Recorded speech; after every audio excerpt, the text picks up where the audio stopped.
I kind of just remember him kind of having that 1,000 yard stare and not really saying Yes. a lot. But he stabbed his coworker over like a pack of cigarettes, so it was obviously something which normal people don't, do.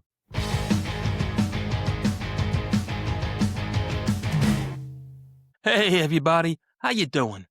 Welcome back to the the Nobody podcast with me, your favorite nobody, Travis Myers.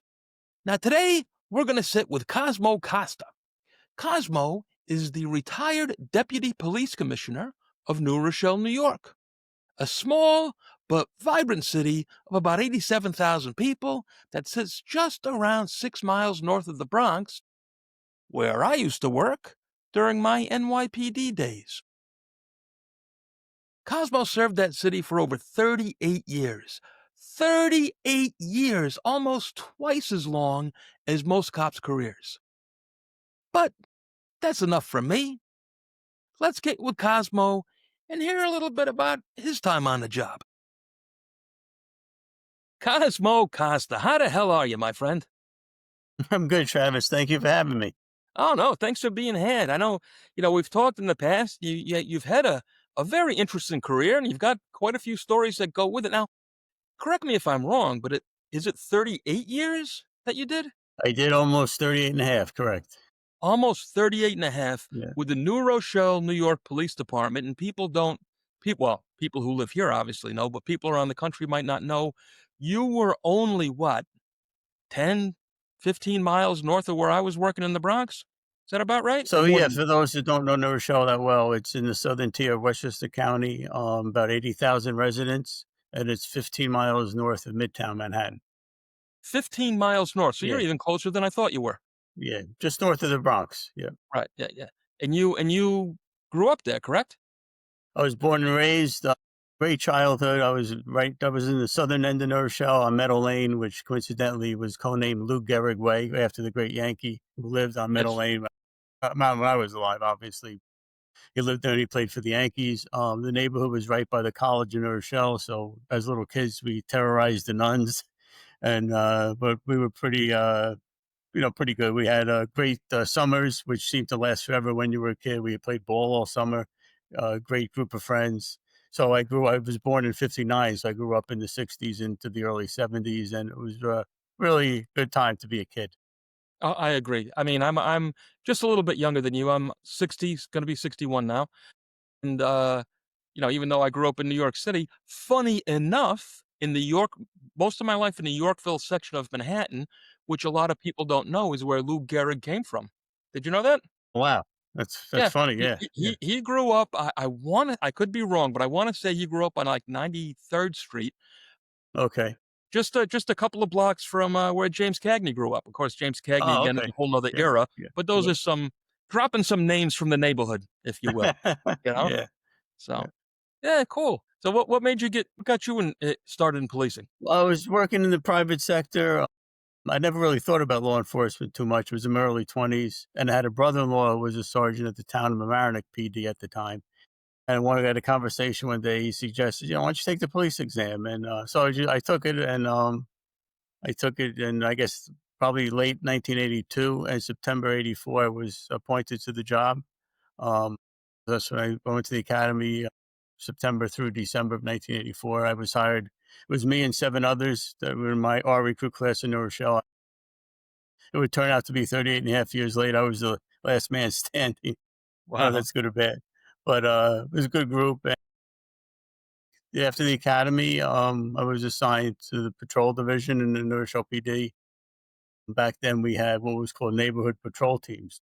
It was around the clock. There was no steady tours yet, and you worked with the same group of officers.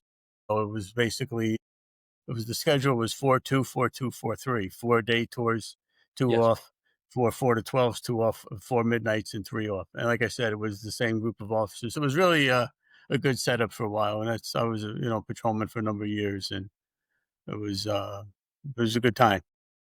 Good, good. And what did you do before? You said private sector, but what did you do before then? I worked in a marketing research company, and for that was for a few years.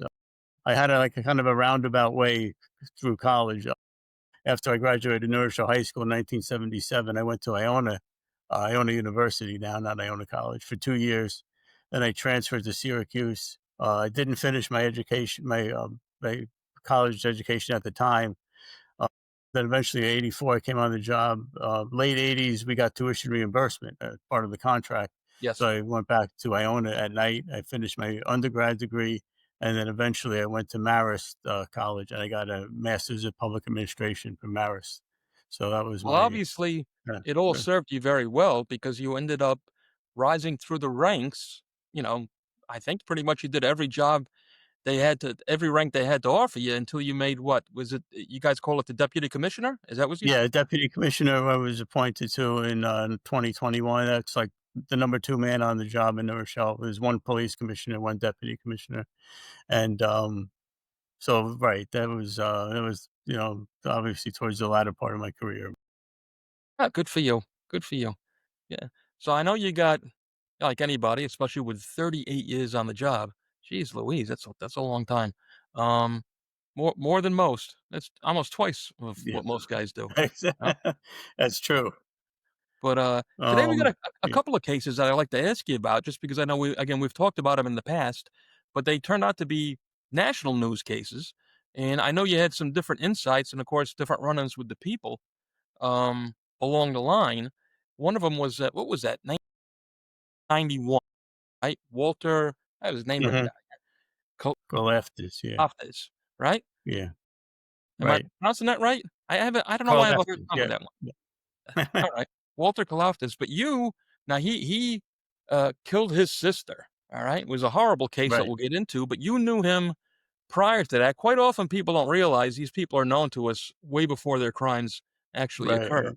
So, So I was working a midnight shift, and it was so we turn in a quarter of the hour to make relief. So I was looking forward to the 7:45 time when I could head into headquarters and make my relief. At the end of a midnight shift, you're tired, and just waiting for the last few minutes to pass. And so the dispatcher sends me and a few officers to the south end of the city about 25 to 8 in the morning of report of a stabbing. And we located, it turned out to be Walter Curl after walking a few blocks from the stabbing scene. Had kind of a dazed, blank look on his face, bloody white T-shirt. So we pretty much safely assumed he was the suspect. He had thrown the knife in somebody's front yard, which we found near in the area where we grabbed him. And, so he did a number of years in a mental institution, and then years later, he comes into headquarters and to report his sister missing. She was a local prostitute, and he had already killed her and dismembered her and put her into two different suitcases. Within a few days, one suitcase was found in the Long Island Sound by a fisherman in New Rochelle, and one suitcase was found by Saxon Woods in Mamaroneck, where his father lived. And then we interviewed a taxi cab driver. He said, "I remember helping this guy with a heavy suitcase," and yeah. that Yeah. was one of. He was kind of like taken aback when he realized what he was carrying. But so he was obviously um, it was when the missing report came in, the detectives had asked me. I said, "Yeah, I remember dealing with him." I said, "I wouldn't be at all surprised if he is involved with her disappearance. It turned out to Yeah. be her subsequent murder."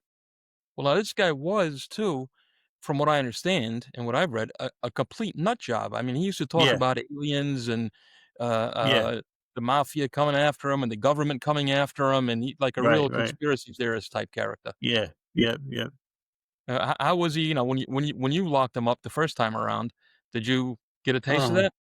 Yeah, I mean, I don't remember him saying too much of that. I know he did say that to different people. I kind of just remember him kind of having that 1,000-yard stare and not really saying a lot. And but he stabbed his coworker over like a pack of cigarettes, so it was obviously something which normal people don't do. But that was they had met for work. They had parked their work vans down in the area where he stabbed the guy, and they said the argument was over like a pack of cigarettes. Some nonsense like that. Well, I Yeah, understand too. He came from quite a nice family, as you mentioned that. Maria sadly was a prostitute herself. Mhm. Her brother or their brother, John, was also arrested for a rape he did. I don't know what year that was, um, but he conducted a rape at knife point, which he got Mhm. 15 years for. Yeah. So all in all, it Mhm. was, quite a Yeah. classy family we were dealing with there. Right, exactly. Yeah. Now, do you know any more of the details? What I understand, he lived. He was a homeless fella that lived like in a camp he had under a bridge. Yeah, he was a bit of a transient, but I think he had a place to live at different times. All right. Yeah. I guess again, from what I understand, he went to meet his sister, or his sister went to meet him. I don't know if she was bringing him food or, to talk to Yeah. him about family matters or Right. whatever, and he ended up choking her to death. Right. Then, to get rid of the body, he cut her up into Yes. smaller pieces and packed her into 2 suitcases, Yes. Yep.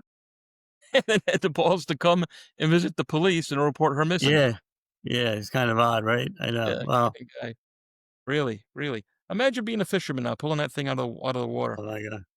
But on a lighter note, talking about my early career, I remember my first arrest, and it's funny. It's a kind of a funny story because it really dates me and shows you how long ago it was.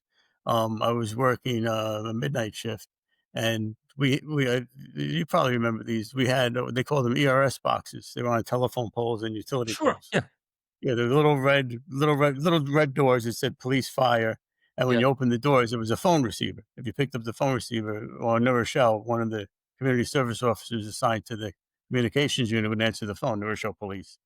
And they were identifiable by a number. There was a number of them throughout the city. Now they're all gone. Obviously, no pay phones, none of the everybody has a cell phone.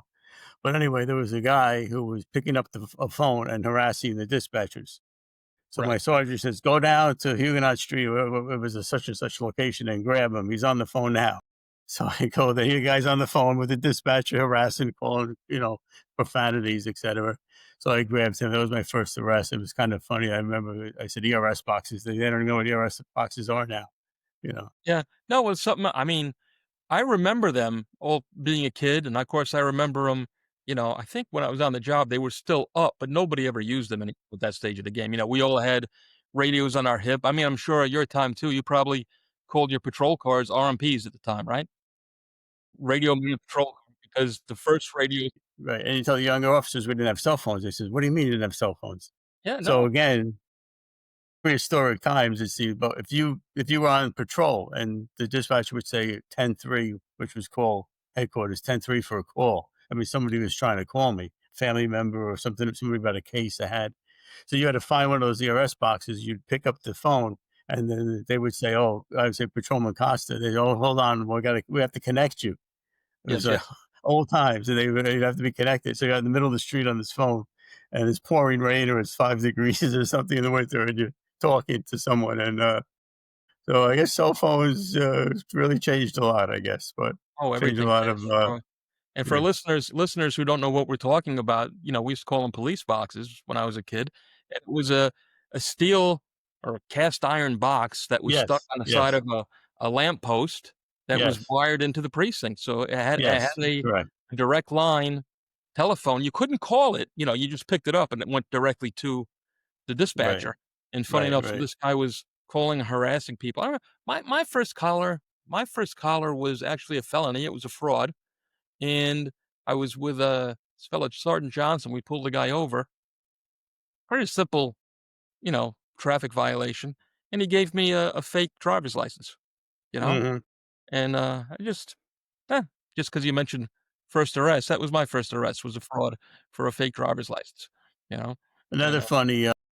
Early on, I was a new patrolman, and we had a call. We had turned out for the midnight shift again. We had a call of an altercation at Hudson Park. Hudson Park's located on Long Island Sound in Rochelle. It's a beach area in a park. And we go down, there's a bunch of people running, and, you know, of course, as cops, what do? You chase them. They must have done something, they're running. So we grabbed this one kid, and, he looked like he had been through the ringer. He got the worst of the fight, apparently, whatever fight there was. It looked like he went through, meat grinders. His clothes were all ripped up, he's, scratched up, bloody, and everything. So we grab him, we bring him into headquarters, it was our old headquarters, and we went by the booking desk, and there were two guys who were real career criminals, and they looked at this kid. They were like, "Holy cow! He must have fought with the police. They must have done something to this." So they started grilling him. "What'd you do to the police?" And he's like, he's half crying, "No, I didn't do that. I didn't do that." And finally, and they go, "What'd you do? What'd you do?" He goes, "I was in the park after dark." It was so funny. We just started all because it was actually just a city code violation, and he had no Right. ID. So it was kind And of like so a you're just funny, scared of getting pinched and it was for nothing. yeah, yeah. So that was kinda like I always remember kinda like funny that these 2, career criminals were grilling this little kid about what he did, and, you remember the laughs, I guess, Sure, sure. sometimes, which is good. Yeah, I had a similar story. We were, I think we were coming out of a pizzeria or a delicatessen or whatever it was on Jerome Avenue, and this kid flew past us just running as fast as he possibly could. And so we immediately took off after him. We chased him about a block, yelling him, "Stop, stop, stop." You know? He finally stops, throw him up against the car. "What are you doing?" "I'm doing nothing. I'm doing nothing." He says, "I'm just trying to catch the bus," you know? And we toss him. He's got nothing on him. And then, we realized that we grabbed this poor kid who was running to catch the bus. So we threw him in the back of the car, lights and sirens, drove like 3, 4, 5 blocks down, caught the bus, put him on the bus, and let the bus driver take him for free as an apology for ruining, for making him miss the bus. Because sometimes, those buses don't come for another 20, 30 minutes and you're screwed. right, right, right. You know? So, Another funny story I remember, and it was kind of funny because, years ago, I read a book called Arresting Communications by a guy named Jim Glennon. He was a lieutenant, a suburb of Chicago PD. A PD, that's a suburb of Chicago. And he had a very similar story with the same line. And I had used this line. I'm saying, I guess it wasn't that unique. I guess other people have probably said it, but I don't know if I said it before, his incident or mine. But I was working the third tour, 4 to 12 shift as a patrolman, in the middle of the summer, one of those hot July nights. And we got a couple boyfriend girlfriend dispute. And I get there, they send a backup, but I get there first. I'm the primary officer, it's my sector. And the boyfriend, it's a 2 or 3 family house, and the boyfriend comes to the front door to meet me, and he looks like an NFL linebacker. So I'm saying, "Oh, I hope this doesn't go bad. I probably should have waited in the car for my backup." So sure enough, I'm trying to kill time, and he's at the front door with me on the front porch, and he's all sweaty. He's all hot and bothered, and so here comes my backup, and my marked car is right in front of the house, and my backup has his overhead lights on, no siren, and he passes my car. So I'm like, what, we kind of like this guy and on the boyfriend guy and me, we were kind of looking at him like, where's he going? So he goes down the street, and I said, oh, he's turning around. He's just going to park, in front.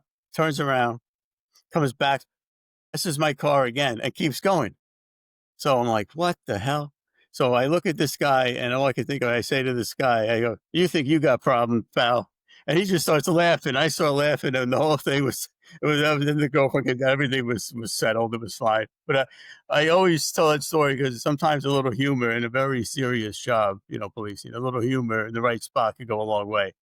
And I just oh, looked at him. I said, absolutely. I said, "You think you got problems?" No, The there's so officer was like a nice guy. He wasn't maybe the smartest knife in the drawer.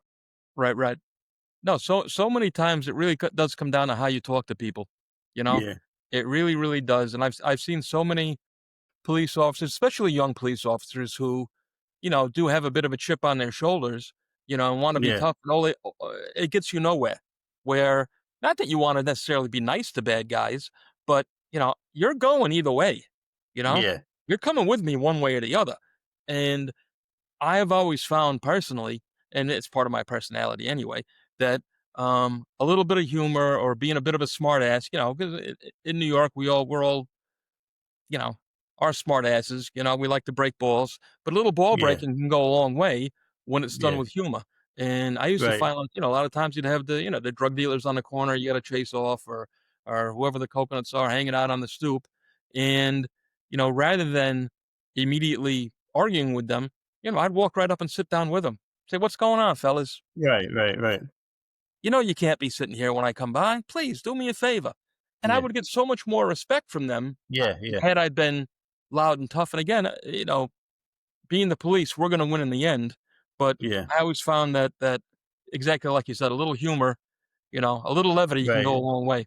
Yes, then on the other side of the coin, we always had an officer or 2 who could have been on the job a long time and never really learned how to talk to people or No, oh, no. didn't have a filter. I was on a call once of an EDP, mentally disturbed person, and me and the other officer got the situation calmed down, everything was good, and for some reason, this 3rd officer showed up, and, they told him again, no cell phones yet, they said 10-3 for a call. He goes, "It's gonna be a minute, I'm dealing with this crazy person."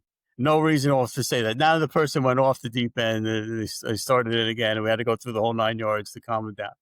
So, "Why did you show up?" You know, you just destroyed the whole situation, but, No, there's uh, yeah, there's always 1 or 2 of those, believe me. I yeah. remember them. I remember them. No doubt. Yeah. So, alright, cool. So, after patrol, where did you go? So I get promoted to sergeant in January '93.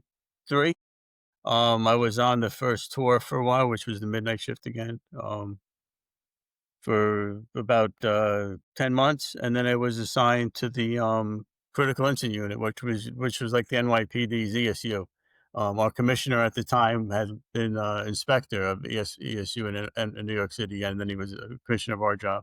So he got us into the whole ESU. I actually trained with ESU for 7 months at one point, and we got the training, the equipment, and we kind of got into that. I was actually a rappel master. I became a rappel master. I taught rappelling for a while, which was a lot of fun.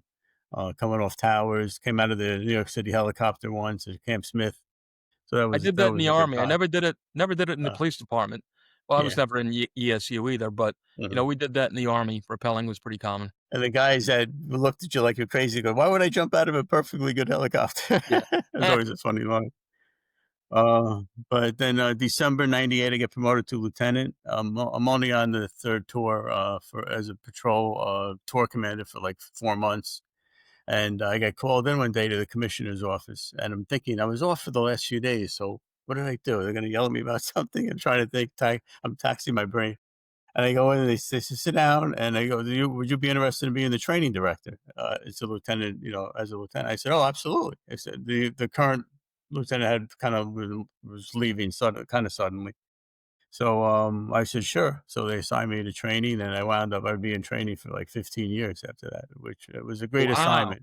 Yeah, it was a long time, but it was, I love dealing with the rookies because they're so, impressionable. They listen. It's not like dealing with the seasoned officers, which a little difficult to deal with sometimes. But the rookies always great. Dealt with them from day one. Monitored them when they went through the academy, came back for orientation, and they got obviously assigned to a field training officer and all that good stuff. And we another thing I really loved about training, we ran every year. We ran a citizen police academy, and we opened to the public. It was like a 10-week program, once a week at night, and it usually a Saturday. And the whole goal was not necessarily to teach people how to be a police officer, but what it's like to be a police officer, what it's like to be in their shoes. And it was very eye opening. When we told people, we're not here to brainwash you. At the end of this 10 weeks, you decide. We're just going to pull no punches and tell you the facts. And we're going to tell you why police officers do things a certain way, why they can't do certain things, parameters of the law and department policy, and you decide at the end. You make up your own judgment. So we're not here to convince you one way or the other. We're just going to lay out the facts. And one of the real interesting nights would be we put them through the firearms simulator, which is, for those that don't know, it's kind of like a big video game. There's a big movie screen, and you Yes. have to interact with. They have a scenario with people at a film doing whatever, a dispute, a robbery, or whatever it is, and you're the police officer. You have to interact. You have to use your verbal commands and deal with. And that was very, because they would realize how in a split second a police officer's got to make a decision Yes. that could affect the person's life, the police officer's life. And that was always a really good night. That was very eye opening. And they were like, I got to I do never that knew. I got to do that one time. We didn't, at least in my time, we didn't have that in the Yeah, NYPD, so I never yeah. used that as training. I was already on the job for a while, and a friend of mine who worked for the ATF, I think it was a new thing at the time, and the ATF is the Alcohol, Tobacco, and Firearms for Hmm. our listeners who don't know, and he took me with him, and he had this great new thing, and he was, Yeah, part of the team that was using it to teach other officers, or other agents, I should say. And he said, "You wanna come try it out?" I said, "Hell yeah." And it was so much fun. yeah, And yeah. I'll tell you, it's a great eye opener too, because you were Yeah. surprised just how many little old ladies and mothers with strollers you're gonna shoot Yes. when you think you would never in a Yes. million years do that, because Mhm. they even though it's Absolutely. fake, even though it's Yes. fake and it's a movie screen, it scares Yes. the hell out of you and Oh, it's yeah, yeah, right in, you and know? there's so much more advanced now. They have ones with, like, multi-screens, like, on this like a 3D almost on the sides. Yeah. Yeah. Um, they have them that you could use, a taser, you could use OC if you think that's appropriate. So they're really come a long way, but, that was always a good program. I always enjoyed doing that too. Now let me ask you, was that so this citizens police thing, was it anything like in a neighborhood watch or an auxiliary type thing? Or was it strictly like an educational, this is what we Well, go it was more educational. We didn't we actually did do a neighborhood watch training a few times, but this was the Citizen Police Academy, per se, was more of a educational and information, giving program. right. Which of course is good because it builds a better rapport with the community, I think. Yeah, absolutely. Yeah, yeah. And it was always a good group of people. They're always very engaged. Because they're coming at their own free will. We didn't twist anybody's arm to sign up. We put the advertisements out there. We had our officers go around, give out applications. We put it onto our website, and they pretty much, this is what it is. We'd like you to come. We never really, obviously, we didn't force anybody, so they were there. They always, say, majority of people really loved it. They always, at the end of the course, we had a little dinner and we talked. And they pretty much, I'd say 95% really loved the program. Yeah, cool. That sounds very cool. Do they still do it? Oh yeah, yeah, we did it. Yeah, we're still carrying that on. Yeah, absolutely. Very good. Very good. Yeah, it's very good to have that, reach out. It's another thing too. I always talk, it's funny how many people you see the media constantly. You see it on the news all the time, where they'll whine and bitch and complain about, more community policing, Hmm. getting people together. It exists, people. It exists. Nobody Absolutely. takes advantage of it though. Like we Right. had, back in my time, 30 plus years ago, it was CPOPs. It was a whole unit, community Yeah. policing unit, you know, Yeah. We had that and in Never Show. Never Show is very, basically, the community policing is the core philosophy of the department, and it's very as it community should be. oriented. We do so many programs, just, always involved with the community, and, we feel we really, always made a real concerted effort to be, engaged with the community, and it was always, I think it's a good way to go. Oh, I think it's a great way to go. I think quite often the shortcoming, though, is that a lot of people don't realize it exists, and Right. community itself does not get involved. The Yeah. police Right. are there to be involved, but the Right. the community, well, it's like anything. Policing sadly is a reactionary job, but the people themselves don't want to get involved with the Right. police to begin with. It's funny you say that because I always would tell people, um, we're here to help you. These are your streets. They're not really our streets. Officer Costa does his own, main street. This is your community, and we're here to help you. So, Absolutely. um, you know, that's the kind of the tactic we took. Yeah, but sadly, nobody wants to get involved until after Right. something's already Quite happened. often. Exactly. Right. Once the Right. the crime, the violence, the murder, the whatever it is has Hmm. already happened, it's after the fact, you know? Right. So Right. community Yeah. policing and pro-policing, although they exist, it's not, it really is a what do you call it? A recipe of sorts. The police are just one Yeah. part of it. Yeah. So, Right. alright, cool, cool. You know what? Let's take a real quick break there, and we'll come right Yeah. back Sure. and talk more about you and your career. Sure. Sounds good, Travis. Alright, very good. We'll be right back, everybody.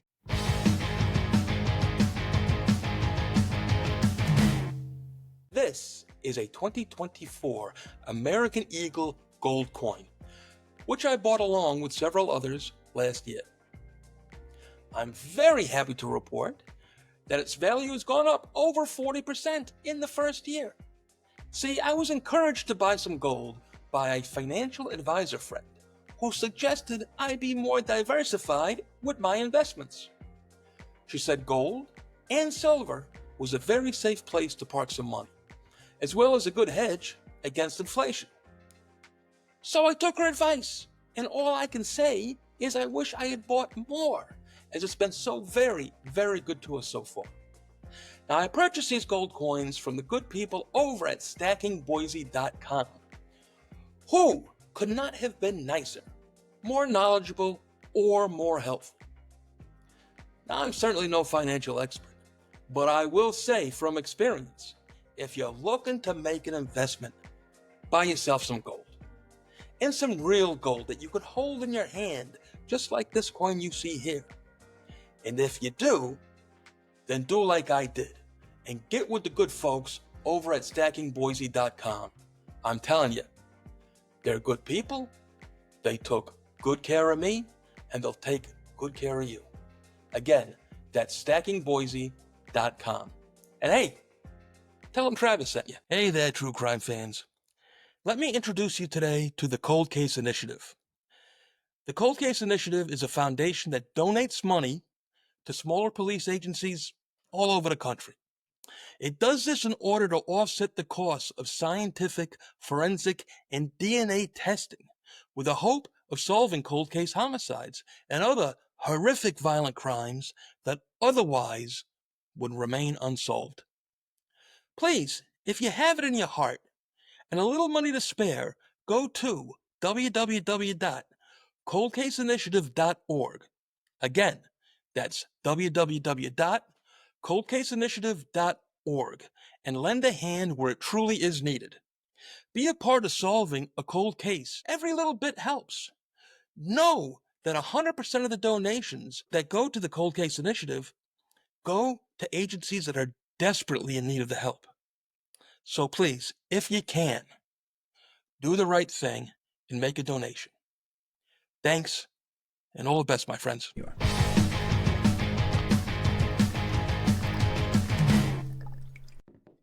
Hey, how you doing? It's me again, another nobody, Travis Myers. And today we're going to talk whiskey. I know most of you think of me as an all-American patriotic type guy, and you are right.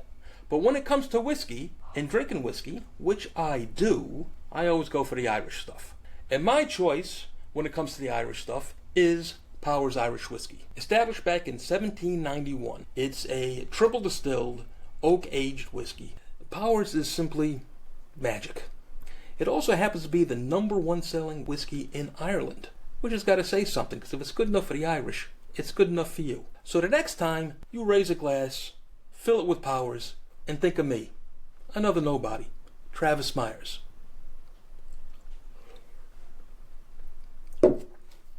Hey everybody, we are back with my good friend here, Cosmo Costa, who's telling us all about his time in the New Rochelle Police Department, where he did 38 years. I still can't get over that, man. 38 years. Wow.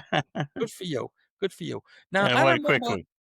well, I didn't even know where we just left off, but you were kind of getting promoted up through the ranks. But I remember you telling me something about, what was it, the Motorola Award, the Web Receivy Award that the department got? Right. So there's a program. It's called the Motorola/Weber CV Award for Quality in Law Enforcement.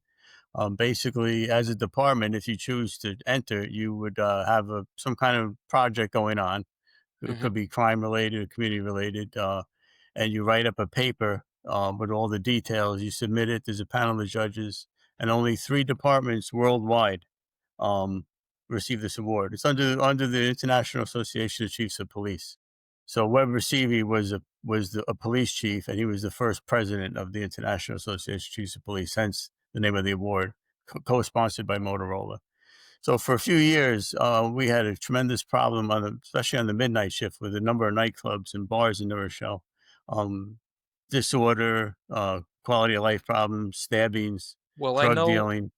my beautiful bride, my lovely little Christine from the Bronx, and her sisters used to run up to New Rochelle all the time because they had, what was it, Marty and Lenny's and Streets. I know Yeah, those were two right. places that they No, loved. this problem was after Marty and Lenny Well, days. this I'm going back to the 80s, yeah, so Yeah. that was a while Yeah, ago. I know, exactly. Yeah, I remember walking the foot post around Marty and Lenny's. Exactly, yes. Um, so we had basically implemented a number of things to try to combat this nightclub crime and disorder. For one thing, we had a new officer, a female officer, brand new. She was actually hired by one of the bars as a bartender, unbeknownst to them that she was a cop. And she then started gathering intel on drug dealings right inside the bar and Mhm. drug transactions. And then we had some local ordinances adapted. We had partnered with a number of agencies. It was a big community effort, and eventually we got to we a few places were shut down. They were just too problematic, and eventually we got the problem pretty much addressed. So we submit our project, and we were one of three winners in 2005 of this award, and it's pretty prestigious. Your commissioner goes to the annual International Association of Chiefs of Police Conference Convention. He gets called up by the people at IACP, International Association of Chiefs of Police, and recognized. And it was what was really nice was, so I was like the project director. I'm the one who put the paperwork together and submitted everything. And I got a number of calls, probably several dozen, from different departments throughout the country afterwards, saying, "Hey, we saw you guys won this award for nightclub crime. Like, what did you do? What else did you do besides what you wrote in the paper? Because we have the same problem. So you're not reinventing the wheel. You reach out to another agency and say, hey, listen, maybe it's not exactly what you guys could do, but this is what we did. This is what worked, what didn't work, and how we address things." And it was very eye-opening and kinda like, satisfying that a number of departments reached out to us to say, you know, picking our brain, we have the same problem, and we saw you guys were recognized for dealing with it, Well, so sure, it's yeah, great to be yeah, recognized and to yeah, realize that you're doing good. And something that a lot of people don't realize too, when we're talking about a nightclub or nightlife in general, you know, for the common person, going out, it's a simple night out. You have a good time, you have a few drinks, with your girlfriends, your boyfriends, whatever the situation is, you're going out to have a good time.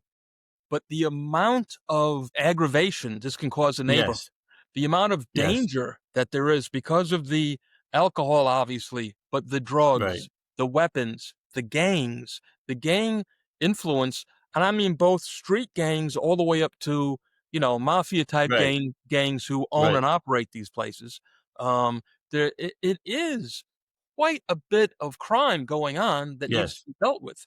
And this is a yes, constant thing all across the country, and especially going back to our time in the 80s and 90s, yes, clubs were hopping back then, man. They were yeah. hopping. One night, during the midst of all these problems, one night that we had 5 stabbings Yes. at different locations. It was just, we obviously had to had to do something. Kind of a funny line, the female officer who was, the bartender, at the end of this all, when the arrests were made and everything, one of the owners of one of the places goes, "Oh, I can't believe she was a cop. She was a great bartender." It's kinda, like, funny. So, yeah, just we had to do, I guess.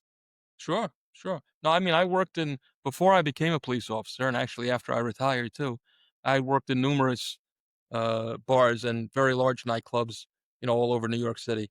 Um And, there were nights on a busy, busy night, you could easily do 15, 1,800 people through the door.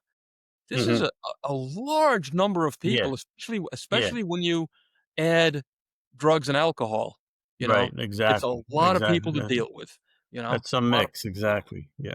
and then New Rochelle, I mean, how many different clubs it was known for it was a good nightlife city. How many different bars and But, yeah, clubs I mean, going? back earlier, like we was talking about Marty and Lenny days, well, you had the North Avenue, they called it the North Avenue Bar Strip just south of Iona College, Iona University now. There was probably 8 bars right there within a block or 2. And I think at one point, New Rochelle had, like, 65 licensed premises, so not a huge city, that's quite a number of bars. 65. Yeah, Yes. Well, yeah. again, for its size, that's a lot. That's a Yes, lot. And exactly. because of the university, it's a lot of young people, you know? Yes, yes. Yeah. And then like anything, you have the unscrupulous owners, you know, who, Mhm. uh, who will deal with, allow Yeah, drugs, allow underage right, drinking, right. allow, and you're looking at a lot of problems. A lot of problems with Yeah, nightclubs. A yeah, lot of problems. yeah. Well, So, good for it you though. was, So that was good. yeah. Now, rank wise, what happened after that? Because you did rise through the ranks. So, in 2014, I get promoted to captain, Mhm. and, I'm assigned to the staff services division, which at the time, it's a little different organization now, the way it's set up, but it was training. all the administrative functions. Probably not the most glamorous captain's job, but I was certainly happy to be made captain. Um, that was so and then eventually I got assigned to the commanding officer of the Criminal Investigations Division, which is the detective division. Shell it encompasses Yeah, General Investigations Unit, which so is for us, basically basically, it's for us, it would be a chief's position, you'd be chief of detectives, and that's basically what you okay. right? Yeah, yeah, but as a captain, right? We don't have chiefs, yeah. So I oversaw the entire, yeah, I oversaw the entire detective division, right? Right.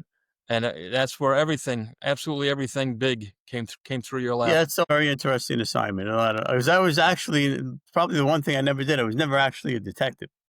So Interesting, yeah. yeah, that was probably the one assignment I never had. I went from patrolman to sergeant to lieutenant, but it was so. But I had some great people, great bosses, and great detectives, working under me. So made my job a lot easier. Now, was it at this time, were you again, I'm sorry, I'm gonna say chief of detectives again, I know that's not the right terminology. The head of the criminal investigations Yes, division, is this when the, Valerie Reyes case happened? Ooh, that was like a national story at the time, that was a big deal. right. So That was what, Valerie Reyes, 2019? that was 2019, right? Yeah. Right, and that's, if you wanna get into that stuff, Previously dated a man named Javier da Silva. Um, fast forwarding, that was a few years back. Fast forwarding on January 29th, Silva comes to Valerie Reyes' New Rochelle apartment. They get involved in a dispute, which escalates into violent altercation. She is knocked unconscious. He puts duct tape around her mouth and binds her hands and feet and legs and puts her in a suitcase. She's alive at this point, unconscious. Um, he then she's in a suitcase and he winds up dumping her on a public road in Greenwich, Connecticut, which is not that far from New Rochelle. So the next day, she doesn't show up at work. Her parents report her missing, and we then start to investigate. We see some activity on her ATM card. We get the footage from the cameras from a couple of the ATM locations. They were both in New Rochelle and in Manhattan. He still had her phone, which we pinged, and we started gathering some information. We kind of saw a car that we thought was his at one of the ATM locations. We didn't have a plate yet, so we did some backtracking, and eventually we picked up a partial plate on one of our cameras. This is a big difference. I was telling people from when I started on the job way back in '84. The technology now is so much. I mean, unbelievable. the cameras we had red light cameras, we have surveillance cameras. Private businesses have cameras. You have the ring cameras from homeowners. Well, So we've we get a partial plate, and we eventually get a full plate, and it turns out to be a zip car, a rental car, which this guy De Silva is on the lease. One of the people on the lease, he rented it from Flushing, Queens, where he lived. So in a day or so, day or two, we had enough probable cause to arrest him, and we went down and grabbed him by his apartment in Flushing, Queens.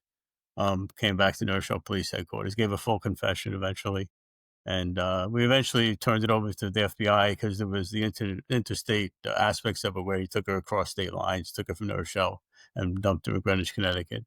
And we had basically, we obtained the confession and we had pretty much everything settled. And he was eventually sentenced to 30 years to life.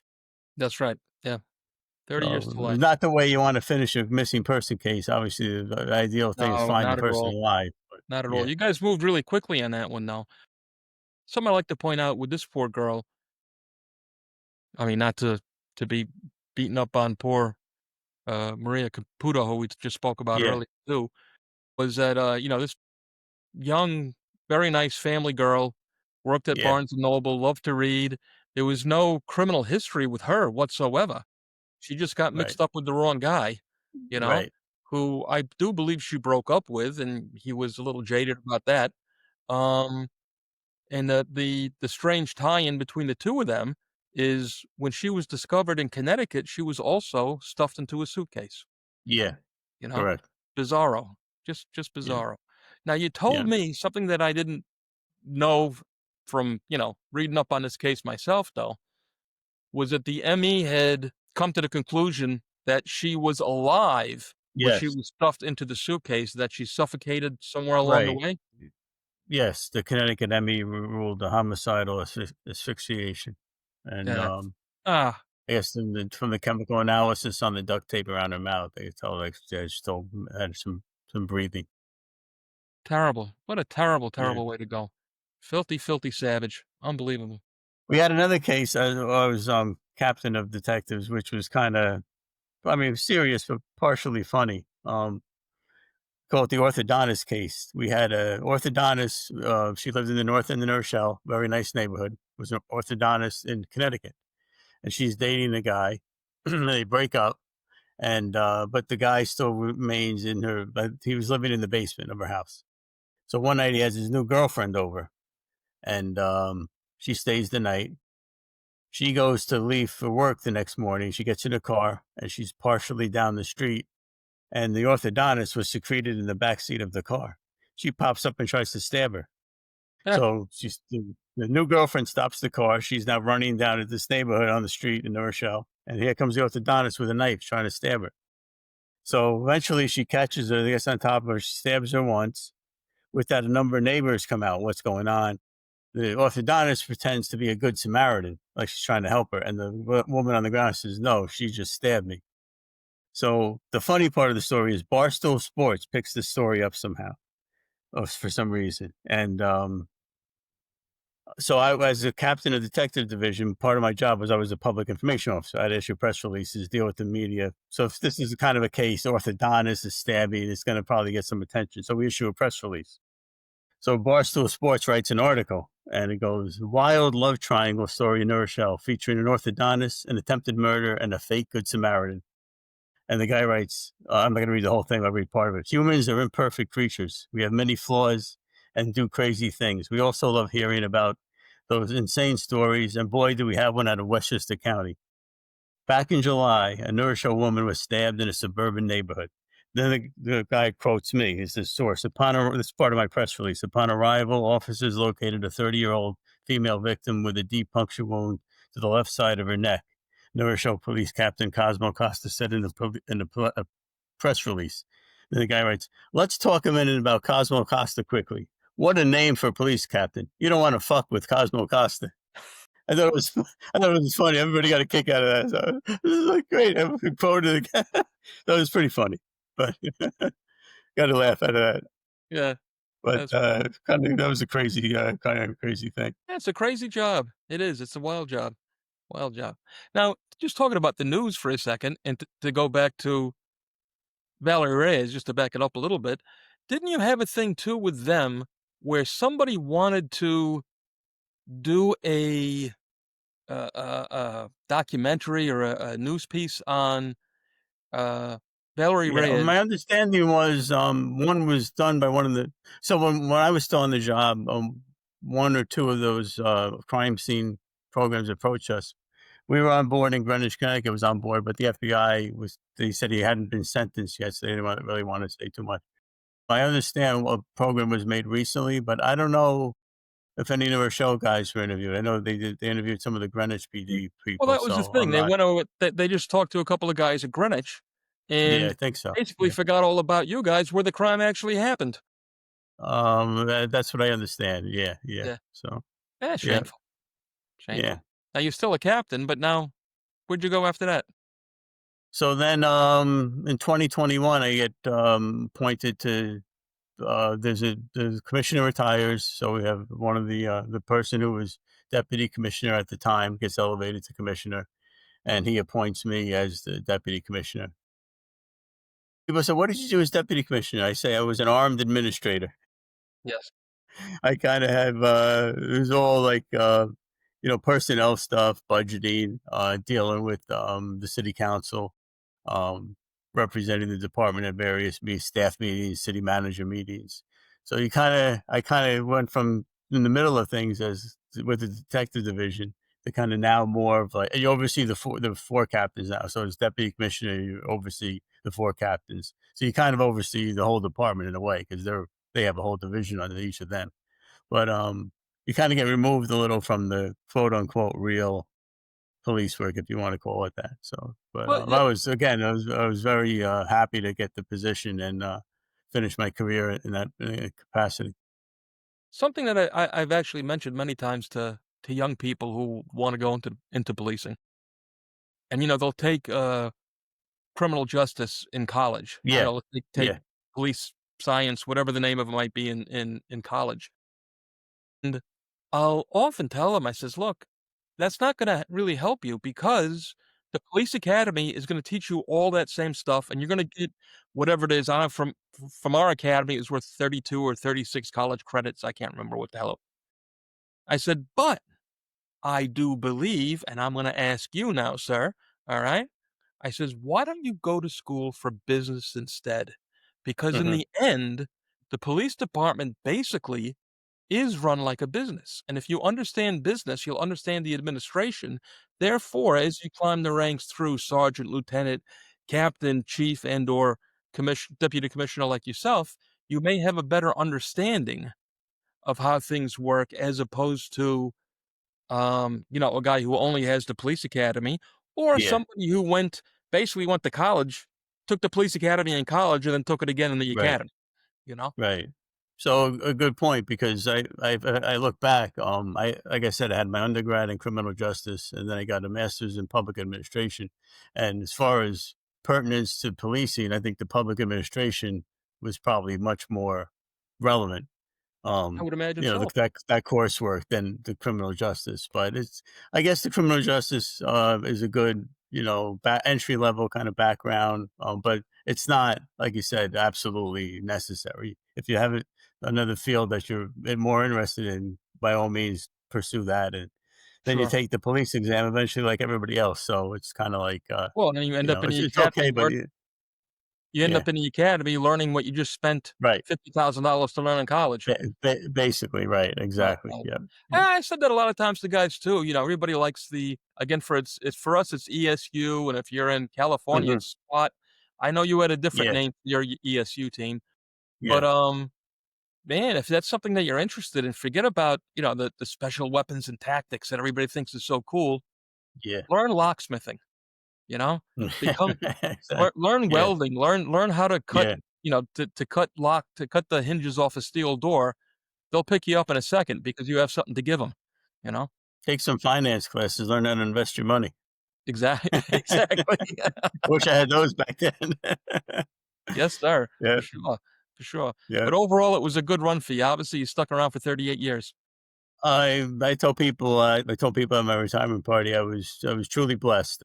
I used the line, if you go from the, New York Yankees I don't wanna talk about the Yankees, they're not doing so good these last few days, but, hopefully they bounce back tomorrow night. If, you go from the Yankee locker room, to the field, there's a banner and it says, it was attributed to Joe DiMaggio, who said, "Thank God for making me a New York Yankee." And at my retirement party, I said, I feel like tonight, thank God that I was made a New Rochelle police officer. I Yeah, worked with good some for you. great people. I was truly blessed. I only had 2 injuries. I didn't have anything. Well, I had a concussion once, but, I was lucky. Worked with some great people. The 38 and a half years, it seems like forever, but it went by fast. It really It did. goes by I real never quick. thought I would do I never could imagine I would have done that long, but I did. And I loved it. It was a great place to work and be a cop, and a great number of people I worked with. And, I'm just, happy to be able to reach retirement, and, I'm almost retired 3 years now, and, so it was a good run. It really was for me. Well, let me ask you now, before we say goodbye, I'll ask you one more thing, and I'll let you go. What would your advice be for people on the job today, men and women on the job today, to keep themselves out of trouble? Because so often it's not the bad guys that we have to worry about, you know? It's the Yeah, it's the departments that we work for and ourselves personally. So do you have any yeah. advice for them? I would use the old line when you go to an ethics class, say, "Do the right thing even when nobody's looking." That's right. And when you go to sleep at night, you realize that you did the right thing, and, treat everybody like you would treat your family, and, just, Don't get involved in something that you know is the wrong way to go. You Yes, probably know it's you probably know that. So, um, that would be my 2 cents of advice. sir. Cosmo, thank you so much for joining us, my friend. I really enjoyed talking to you today. It was my pleasure, Travis. Thank you, and, good luck in the future. Thank you very much, my friend. All the best. There you go. Cosmo has left the podcast, everybody. There's a good fella right there. He did a lot of good work over the years, and I hope you enjoyed our conversation because I know I did. Now, until next time, my friends, please do the right thing. Hit that like, hit that subscribe button, and especially the subscribe button. A lot of you listening, my sources keep telling me, are failing to do so. Well, please do. Those of you that hit subscribe help us out a lot. It's an algorithmic thing that I don't understand at all, but trust me, you need to do it. So do it. Also, we have grown so much. We now have our own YouTube channel dedicated solely to the podcast. That's right, the Another Nobody channel on YouTube. So be sure to subscribe to that one as well. All right? We're still with the Four Boston's Media people, but now there's a newer, sleeker, Another Nobody channel for you. And I hope you check it out. Like and subscribe. That's all I got for you. Until next time, my friends, all the best. So, due to our overwhelming popularity, thanks to you, our listeners, we are getting questions in from all over the place.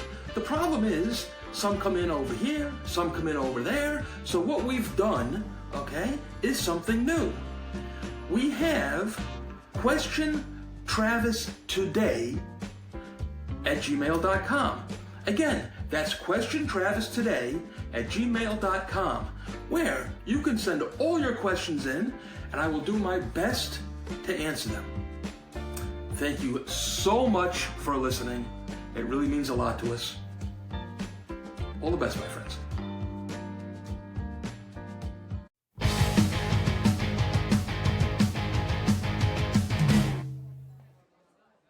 Hey, how you doing? Another nobody here, Travis Myers. This one's going out in particular to all my drinking friends out there, because I got a new favorite thing, and it's called Shanky's Whip, and it is magical. It's Irish whiskey mixed with a little caramel, a little cream, a little vanilla, and it's heavenly. What more can I say? I suggest you pick up a bottle.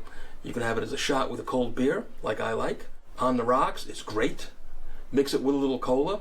I promise you, you're gonna love this stuff. Next time you raise a glass, think of me, another nobody, Travis Myers. Hey, do the right thing. Hit that subscribe button so you don't miss any more of my nonsense. All the best, my friends. Buy our books!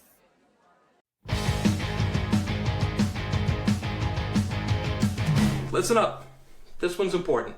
I'd like to try to encourage you, please, to give to the Stephen Siller Foundation, Tunnel to Towers, at T2T.org. That's letter T, number 2, letter T.org. Do good for those who've done good for you.